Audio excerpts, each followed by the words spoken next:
ESPN has confirmed that the Rams have given Matthew Stafford permission to speak to other teams about his market value. The quarterback in LA have been discussing a reworked contract. They still haven't agreed. Stafford has 2 years left on his current deal, but only $4 million guaranteed. Our NFL reporter Lindsay Theory joins us now from LA. And listen, Matthew Stafford was just one play away from leading the Rams to the NFC Championship game in a snowy Philadelphia. So why are the Rams now considering trading away the 37-year-old quarterback?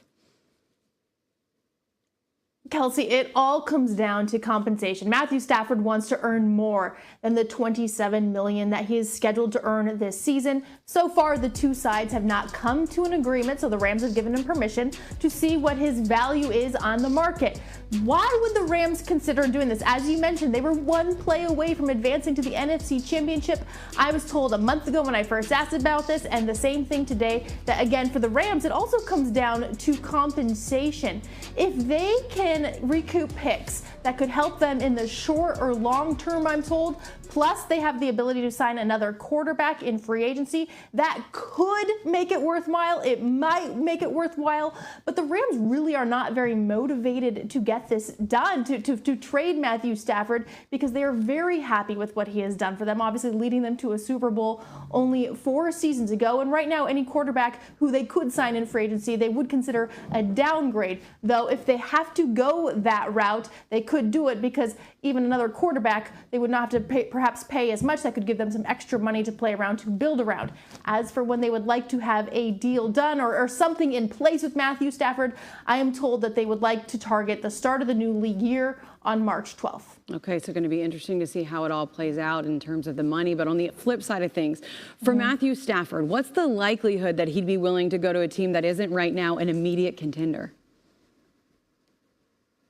It does not seem very likely. There is only one person who knows how much longer he wants to play football. Exactly, that's Matthew Stafford. Obviously, his family probably has a great say in that as well, but he's 37 years old. Like I mentioned, he has won a Super Bowl. He was one play away from going back to the NFC Championship. So you really have to wonder, with limited years remaining in his career, what does Matthew Stafford, what kind of note does he want to go out on? Does he want to go maybe to a team for 1 year and make a lot of money, but have it be a tough year? And there's been a lot of wear and tear on his body. That's something he's played through pain every year, played through injuries. So for Matthew Stafford, he has to really weigh how much more money he could potentially get versus how he would like his career to potentially end. See which teams are interested and where they stand moving forward. Lindsay Theory with the latest here on Matthew Stafford. Meanwhile, for a little more context, take a look at this. Matthew Stafford, he's not among the top 10 players in the NFL in terms of average money per year, which is the total contract value divided by the length of their current contract. All of them happen to be quarterbacks. 9 of them have an APY of $50 million or more. Stafford ranks 15th at $40 million. And you see just one of those quarterbacks has won a Super Bowl. Meanwhile, Hannah. Our Super Bowl champ, Ryan Clark, is with us on SportsCenter. RC, how do you make sense of Les Snead and the Rams' willingness to explore moving on from Stafford?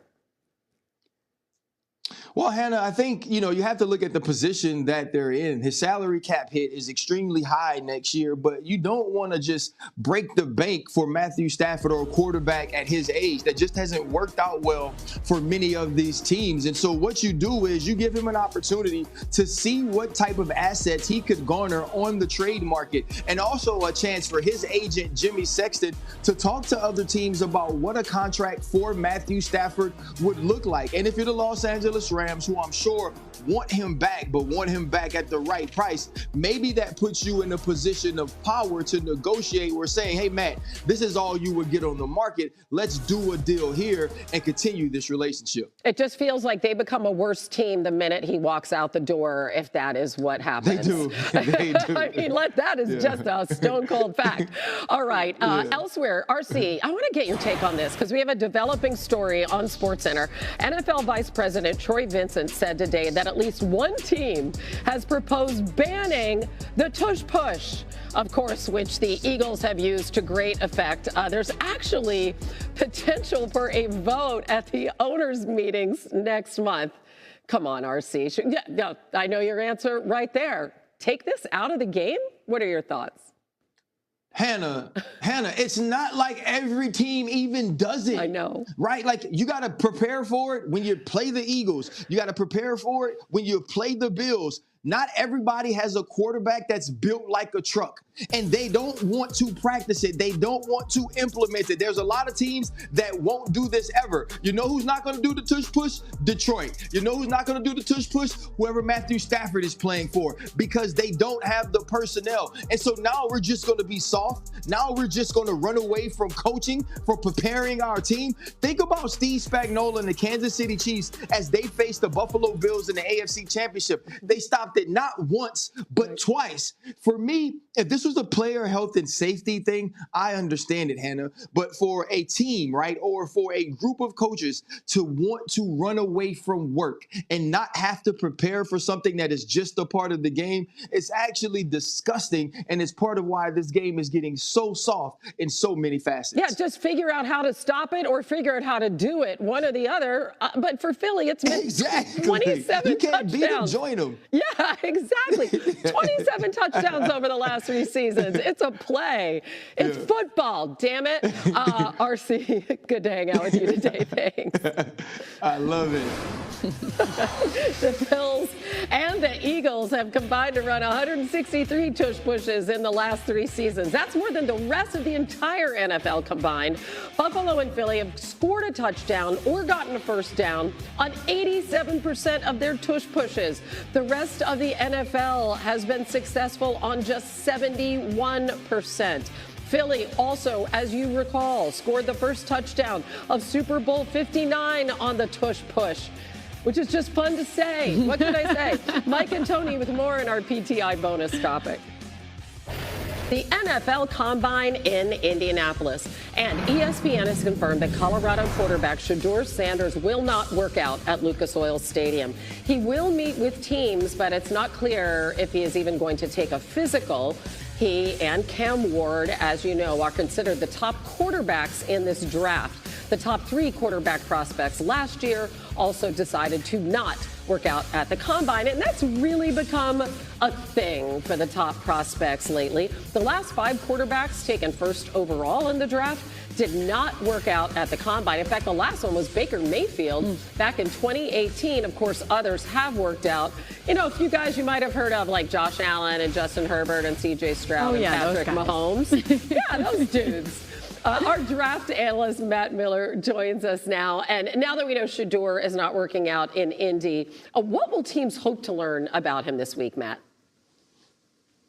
Yeah, Hannah, the interviews are going to be huge for him, and he has already gone through this process once at the East-West Shrine Bowl in Frisco, Texas, back in late January. But this will be his opportunity to meet with all 32 teams. Many more general managers, head coaches, offensive coordinators will be at the Combine as compared to the East-West Shrine. His job this week is to make someone fall in love with him. He won't be doing it with his arm, as you mentioned. He'll have to do it with his personality, with his football IQ, proving his work ethic, his wiring. And I've talked to some of these teams that interviewed him at the East-West Shrine game.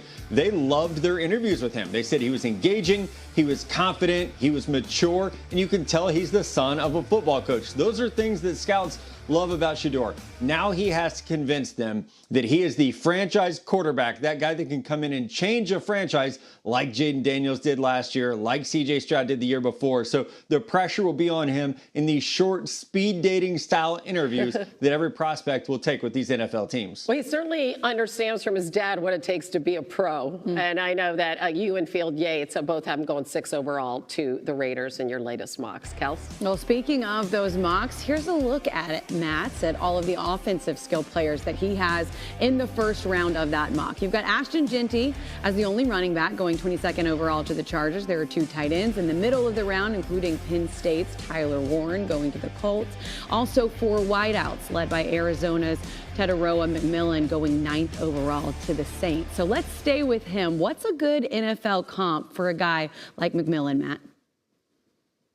McMillan, to me, is Drake London. 6'5", over 200 pounds. He's great playing the ball in the air. Like Drake London, he's someone that will make a difference in the red area with that size, with his length, his ability to play the jump ball. The difference with McMillan is I think he's better on some of the underneath stuff than Drake London was, certainly coming out of college. He has that ability to make guys miss. but he is a power forward when you throw the ball up to him. It's that 50-50 ability that he has and the size, really an outlier in this class of kind of smaller wide receivers. McMillan has a big opportunity to prove himself to be that #1 wide receiver this week, and teams are definitely looking at him saying, we've seen what Drake London can be. He can be really a safety valve for a wide receiver, but McMillan does give you a little bit more yards after catch ability. I think that's why teams will like him in the top half of the first round. That's a comp that I think a lot of people would like, especially when you see he's coming off a year where Drake London set career highs in receptions, yards, and touchdowns this past season. Hannah, he would like that one. Oh, yeah. And another player that we mentioned, everybody likes this guy, running back Ashton Genty. He will not work out at the combine. He's another one.